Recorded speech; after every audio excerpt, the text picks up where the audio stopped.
The bed made of old sacks. The three crazy men shared a room at the big-ass whorehouse. Their room had only one window, but for them it was the only link to the real world. Bird Dick, who had been there the longest, had the old sacks bed next to the window. He was a little retarded and stuffed the old sacks with salt and pepper and sage and thyme and a bit of garlic.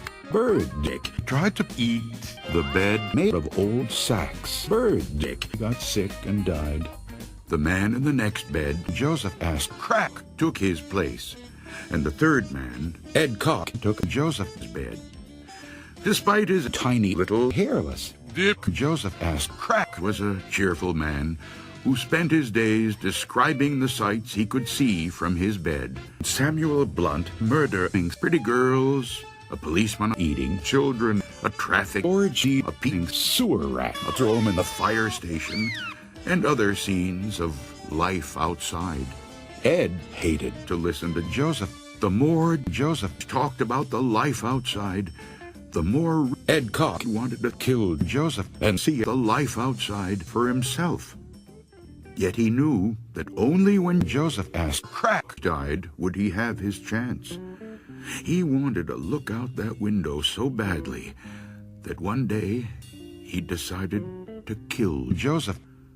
He's going to die soon anyway, he told himself. What difference would it make? No one will mess his old ass. Joseph had a bad mess. If he had an attack during the night and a school teacher could not get to him right away, he had weed he could smoke. He kept the green and a bong on top of the cabinet between his bed and Ed Cock's.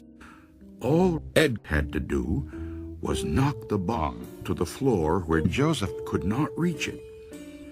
A few nights later, Joseph asked Crack had died of the PMS plague, just as Ed had planned he would. And the next morning, Ed was moved to the bed made of old sacks by the window. Now he would see for himself all the things outside that Joseph had described. After the whore had left, Ed turned to the window and looked out.